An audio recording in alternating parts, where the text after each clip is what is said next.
Hello everyone, मेरा नाम है कपिल गोयल और हाजिर हूँ आप लोगों के सामने CUET PG 2023 के एक और वीडियो पर, जिस पे हम डिस्कशन करेंगे कि how to prepare for CUET PG 2023। CUET PG 2023 के लिए किस तरह से प्रिपरेशन करें, क्या हमारी स्ट्रेटजीज रहने चाहिए, क्या हमारे ABCD होने चाहिए CUET PG प्रिपरेशन के लिए। तो ये वीडियो उन सभी लोगों के लिए है जो MSc करना चाहते हैं अपनी BSc कंप्लीट करने के बाद, या जो MA कोर्सेज या किसी भी PG कोर्स में जाना चाहते हैं अपनी ग्रेजुएशन कंप्लीट करने के बाद। ठीक है, तो CUET एग्ज़ाम क्या होता है इसके ऊपर मैं सेपरेट वीडियो पहले कर चुका हूं। इसके अलावा मैं वापस से वीडियो एक बार फिर से बना दूंगा अगर आप लोग कहेंगे तो कि CUET एग्ज़ाम क्या है। इसके पहले जो मैंने वीडियो बनाया था उसमें मैंने बताया था कि जो टॉप यूनिवर्सिटीज़ हैं PG कोर्सेज के लिए, और उसमें स्पेसिफिकली मैंने ये बताया था कि MSc के लिए जो मैंने बात की थी, तो उसमें मैंने बताया था कि टॉप यूनिवर्सिटीज़ कौन सी हैं। और फिर मैंने आपको ये भी कहा था कि अगर आप फिजिक्स से हैं और आपको CUET की प्रिपरेशन करनी है तो आप मेरे व्हाट्सएप ग्रुप से जुड़ सकते हैं, और कई सारे स्टूडेंट्स की रिक्वेस्ट आई है व्हाट्सएप ग्रुप में ऐड होने के लिए। तो मैं उन सभी स्टूडेंट्स को ये कहना चाहूँगा कि वो जो ग्रुप है मैं 2 या 3 तारीख के आसपास बनाऊँगा, क्योंकि मैं जो स्टार्ट करवाने वाला हूँ, जो लेक्चर स्टार्ट करने वाला हूँ वो 2-3 तारीख से ही करने वाला हूँ, तो तभी मैं वो ग्रुप फॉर्म करूँगा। तो तब तक के लिए थोड़ा सा पेशेंस आप रखें। आज के वीडियो में हम ये बात करने वाले हैं कि CUET PG 2023 के लिए किस तरह से प्रिपेयर करें। तो वीडियो को कंटिन्यू करें, उसके लिए यदि आप लोगों ने अभी तक चैनल को सब्सक्राइब नहीं किया है तो प्लीज़ चैनल को सब्सक्राइब कर लीजिए, वीडियो को लाइक नहीं किया है तो लाइक कर लीजिए और शेयर कर दीजिए। तो बात करते हैं कि प्रिपरेशन के लिए सबसे इम्पॉर्टेंट चीज़, सबसे पहली चीज़ क्या है। सबसे पहली चीज़ तो ये है कि आप जिस भी सब्जेक्ट के लिए अपीयर करना चाहते हैं एग्ज़ाम में, फॉर एग्जांपल अगर आप फिज़िक्स से हैं और आप फिज़िक्स से MSc करना चाहते हैं तो आपका जो पेपर कोड है सबसे पहले आपको उसे देखना है कि आपका जो पेपर कोड है क्या है, क्योंकि यहाँ पर जो पेपर कोड है वो मेंशन है। जैसे कि फिजिक्स है उसके लिए जो पेपर कोड है वो है PGQP28। इसी तरह से केमिस्ट्री का अलग होगा, इसी तरह से जूलॉजी का अलग होगा, लाइफ साइंस का अलग होगा। तो जितने भी पेपर कोड्स हैं यानी कि जिसमें भी आप अपना पोस्ट ग्रेजुएशन करना चाहते हैं तो वो पोस्ट ग्रेजुएशन वाला जो पेपर है उसको आपको पहले देखना पड़ेगा, उसका सिलेबस देखना पड़ेगा, है ना। तो ये सबसे इम्पॉर्टेंट चीज़ है कि सबसे पहले आपका जो पेपर कोड है वो क्या है और उसका सिलेबस आपको जानना है। सिलेबस जानने से पहले भी मैं ये कहूँगा कि आपको पेपर पैटर्न जानना है कि पेपर का पैटर्न क्या है। तो सबसे पहले तो आपको क्या करना है, नंबर 1 पॉइंट आपको जो ध्यान में रखना है वो क्या रखना है कि नो योर पेपर पैटर्न। आपको पेपर पैटर्न जानना है, पेपर सिलेबस जानना है और आपका जो पेपर पैटर्न है वो जानना है। सबसे पहले हम बात कर लें कि जो पेपर पैटर्न है वो क्या है। तो जो CUET का एग्ज़ाम है, CUET का जो पेपर है उसके 2 पार्ट होते हैं। ठीक है, CUET PG की मैं बात कर रहा हूँ, PG की मैं बात कर रहा हूँ। तो इसके 2 पार्ट होते हैं, एक होता है पार्ट ए और एक होता है पार्ट बी। तो पार्ट ए जो होता है वो आता है 100 मार्क्स का। ये कितने मार्क्स का होता है? 100 मार्क्स का होता है। और पार्ट बी जो है वो होता है 300 मार्क्स का। कितने मार्क्स का होता है? 300 मार्क्स का।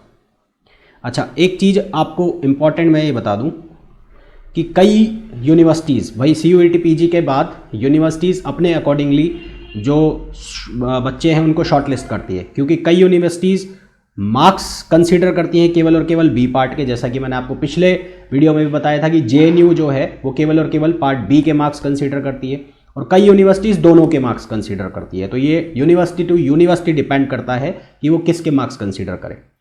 तो जब पेपर आप देने जाएंगे जब तो दोनों आएंगे, पार्ट ए भी आएगा और पार्ट बी भी आएगा, और दोनों ही मैंडेटरी रहेंगे यानी कि जरूरी रहेंगे। ऐसा नहीं है कि आप पार्ट ए करके छोड़ दो, ऐसा नहीं है कि आप पार्ट बी ही केवल दो। तो पार्ट ए जो होगा वो होगा 100 मार्क्स का, और पार्ट बी होगा जो वो होगा 300 मार्क्स का। तो टोटल मिला के ये हो गए कितने नंबर के? 400 मार्क्स के। टोटल मिला के कितने हो गए? ये 400 मार्क्स के हो गए। अब अगर मैं पार्ट ए की बात करूं तो पार्ट ए जो होगा वो जो सभी के लिए कॉमन होगा। जरूरी नहीं कि ये सभी पेपर के लिए हो, कुछ पेपर कोड ऐसे भी हैं जिनमें पार्ट ए नहीं आता है। तो कौन कौन से? इसमें आएगी एक इंग्लिश, पार्ट ए की मैं बात कर रहा हूँ, इंग्लिश आएगा। और क्या आएगा? एक आएगा रीजनिंग, एक आएगा क्या? मैथमेटिक्स, या है ना, एलिमेंट्री मैथमेटिक्स। और एक आएगा GK and current affairs. GK and current affairs. तो अगर मैं बात करता हूँ इंग्लिश, तो टोटल जो क्वेश्चन आएंगे इसके आएंगे वो 25 और 75 क्वेश्चन आएंगे बी पार्ट से। बी पार्ट में आपका जो डोमेन होगा, डोमेन का मतलब आपके जो सब्जेक्ट आप चूज कर रहे हैं पोस्ट ग्रेजुएशन के लिए, वो वाला सब्जेक्ट। तो 25 मार्क्स के आ गए आपका पार्ट ए, 25 क्वेश्चन जो आ गए पार्ट ए के आ गए, और एक क्वेश्चन रहेगा कितने नंबर का, 4 नंबर का। तो टोटल जो मार्क्स हो गए, टोटल जो पेपर होगा वो कितने का होगा, 400 मार्क्स का होगा, है ना। टोटल जो पेपर होगा वो कितने का होगा, 400 मार्क्स का होगा। इंग्लिश के जो क्वेश्चन देखने को मिलेंगे आपको मिलेंगे 10, रीजनिंग के क्वेश्चन देखने को मिलेंगे 5, मैथमेटिक्स के 5, और जनरल जीके और करंट अफेयर्स इसके जो क्वेश्चन होंगे वो होंगे 5 नंबर के। मैं फिर कह रहा हूँ कि कई यूनिवर्सिटीज़ इसे कंसिडर करेगी, कई यूनिवर्सिटीज़ नहीं करेंगी। जो नहीं करेंगी उनमें आएगा JNU, Hyderabad central university, DU का अभी कंफर्म नहीं है करेगी या नहीं करेगी, बीएचयू करता है। तो ये वाला जो पार्ट है ये फोकट आपके जो मार्क्स हैं उनको इंक्रीज कर देगा 400 में से। तो ये जो 100 नंबर का आपका हो गया पेपर, 25 × 400, तो ये 100 में आप थोड़ी बहुत भी प्रैक्टिस करोगे, थोड़ी बहुत भी मतलब मैं ऐसा मान के चल रहा हूँ कि अगर आप मैथमेटिक्स के स्टूडेंट हैं, फिजिक्स के स्टूडेंट हैं या केमिस्ट्री के भी हैं, तो ये वाला पार्ट लगभग सभी का ठीक ठाक होता है। तो इसमें आप आराम से नंबर खींच सकते हैं। 100 में से मैं मान के चलता हूँ 50 नंबर आप इजीली स्कोर कर सकते हैं। अब बात करते हैं पार्ट बी की, है ना। इस पार्ट ए के अंदर आपको बहुत ज़्यादा एफर्ट मारने की ज़रूरत नहीं है, 2-3 बार की प्रैक्टिस, 2 बार की प्रैक्टिस में आप इजीली स्कोर कर ले जाएंगे, ऐसा मैं मानता हूँ, है ना। पार्ट बी की बात कर लूँ अब, पार्ट बी में क्या आएगा आपका, डोमेन। डोमेन का मतलब जिस भी सब्जेक्ट के लिए आप अपीयर हो रहे हैं, तो उसका आपको सबसे पहले जानना पड़ेगा क्या, सिलेबस। जैसे कि आप केमिस्ट्री से अपीयर हो रहे हैं तो आपको केमिस्ट्री का सिलेबस जानना है। जैसे कि आप फिजिक्स से अपीयर हो रहे हैं तो आपको किसका सिलेबस जानना है, फिजिक्स का। मैं आपको यहाँ पर फिजिक्स का सिलेबस बता रहा हूँ। तो फिजिक्स का जो कोड है सबसे पहले तो वो है PGQP 28। फिजिक्स का जो सिलेबस है वो हूबहू वही सिलेबस है जो IIT जैम का है। जो किसका सिलेबस है, IIT जैम का सिलेबस है, वही सिलेबस फिजिक्स का है। जैसे कि यहाँ पर भी मैथमेटिकल मेथड्स है, यहाँ पर भी mechanics and general properties of matter है, अंदर वही सब चीज़ लिखी हुई है जो IIT जैम के सिलेबस में लिखी होती है। फिर वापस से oscillation waves and optics, electricity and magnetism, kinetic theory and thermodynamics, modern physics, solid state physics, device and electronics. इसी तरह से केमिस्ट्री में भी वही सब चीज़ें होती है, मैथमेटिक्स में भी वही सब चीज़ें होती है, सेम टू सेम जो IIT जैम के सिलेबस में है। सवाल ये है कि क्या पेपर भी IIT जैम जैसा आएगा? नहीं। पेपर में अब क्या डिफरेंस है, अब वो सुनो ध्यान से। मैंने कहा सिलेबस जो है वो IIT जैम जैसा है।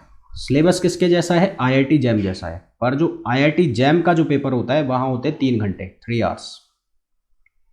यहां पर आपको ये 25 जीके जनरल एप्टीट्यूड वाले और ये 75, ये दोनों मिला के टोटल कितने हो गए, 100 क्वेश्चन।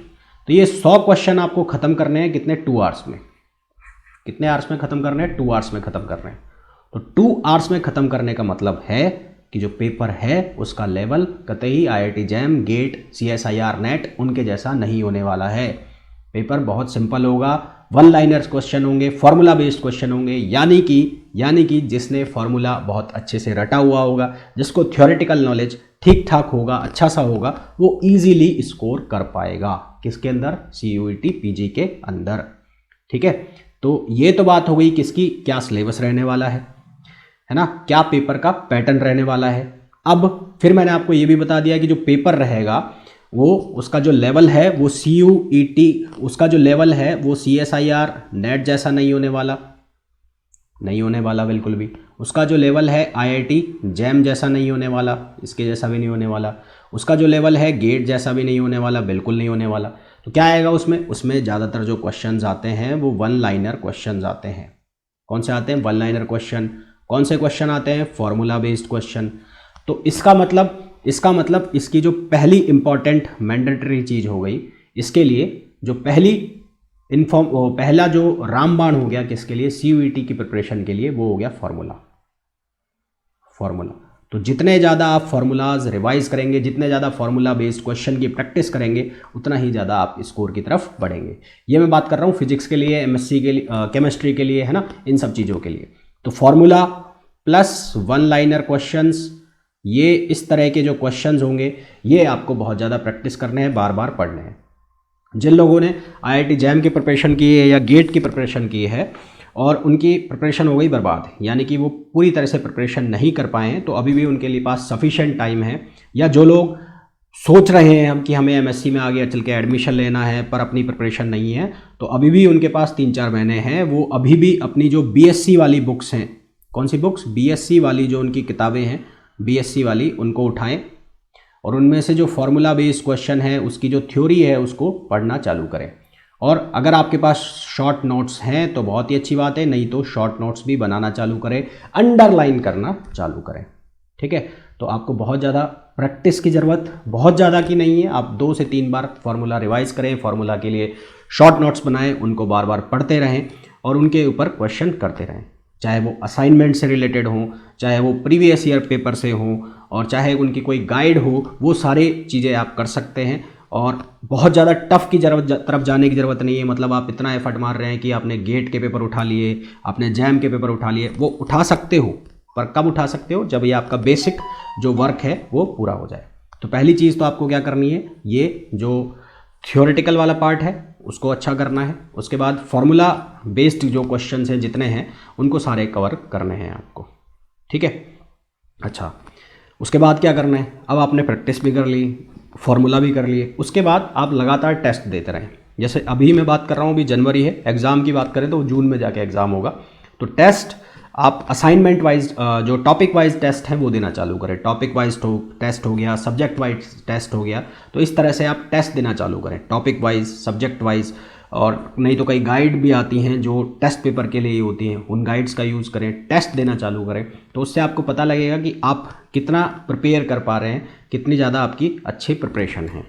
तो पहली चीज़ तो आपको क्या करनी है, जो ये फार्मूला और वन लाइनर्स हैं, फार्मूला याद करने हैं, फार्मूला वन लाइनर्स क्वेश्चन जो करने हैं, वन लाइनर के लिए आपको थ्योरी पढ़नी पड़ेगी, फार्मूला के लिए थोड़ी थ्योरी, डेरिवेशन नहीं करना है बिल्कुल भी। कहीं आप सोचें कि मैं डेरिवेशन करने लग जाऊं, तो डेरिवेशन नहीं करना है। फार्मूला से बेस्ड क्वेश्चन, उसके पीछे का थोड़ा सा कॉन्सेप्ट आपको समझना है। जैम जैसे क्वेश्चन, CSIR नेट जैसे क्वेश्चन, ऐसे क्वेश्चन नहीं आएंगे।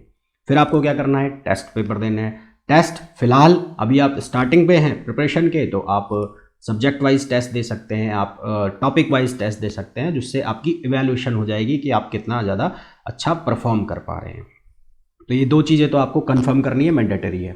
उसके बाद इवैल्यूएट का मैंने आपको बता दिया कि आपको टेस्ट देने हैं। उसके बाद मैं आप लोगों के लिए क्या कर सकता हूँ, मैंने आपको शुरुआत में भी बताया कि जो लोग फिजिक्स से CUET PG की प्रिपरेशन करना चाहते हैं या कर रहे हैं, तो व्हाट्सएप ग्रुप मैं उनके लिए बना रहा हूँ। वो बच्चे इस व्हाट्सएप ग्रुप को ज्वाइन कर सकते हैं, मैसेज कर सकते हैं मुझे CUET PG 23। मैं उनको 2 या 3 तारीख को जो मैं ग्रुप बनाऊंगा उसमें ऐड कर दूंगा। हालांकि मेरे जो टेलीग्राम चैनल हैं अलग अलग BSc सब्जेक्ट्स के लिए, जैसे BSc 3rd के लिए भी है, 2nd के लिए भी है, 1st के लिए भी है, क्योंकि वहाँ पे सभी स्ट्रीम्स के बच्चे ऐड हैं, यानी कि बायो वाले भी हैं वहाँ पर, और जो लोग प्रिपरेशन नहीं कर रहे हैं वो भी हैं। तो वे ये जो वीडियो है मैं वो वहाँ पर भी पोस्ट कर सकता हूँ, परंतु मैं केवल और केवल उन्हीं वीडियो भेजना चाहता हूं जो प्रिपरेशन कर रहे हैं। मैं सभी को डिस्टर्ब नहीं करना चाहता, इसलिए मैंने ये ग्रुप बनाया है। तो जो भी लोग प्रिपरेशन कर रहे हैं CUET PG 23 फिजिक्स से, है ना, स्पेशली फिजिक्स से, तो वो ये ग्रुप ज्वाइन कर सकते हैं। एंड आई एम श्योर ये ग्रुप बहुत ज़्यादा बेनिफिशियल होगा उन सभी लोगों के लिए जो फिजिक्स से प्रिपरेशन कर रहे हैं। और इसके अलावा भी मैं टाइमली आप लोगों को अपडेट करता रहूँगा, जैसे जैसे मैंने आपको बताया भी था कि किस कॉलेज के लिए क्या नंबर आपको कम से कम चाहिएंगे, तो उस पर भी मैं वीडियो करता रहूँगा, जैसा कि मैंने पिछले मेरे वीडियो में कहा था। तो जो भी लोग इस वीडियो को देख रहे हैं, जिन्होंने अभी तक चैनल को सब्सक्राइब नहीं किया है, प्लीज़ चैनल को सब्सक्राइब कर लीजिए, वीडियो को लाइक नहीं किया है तो लाइक कर लीजिए और शेयर कर दीजिए।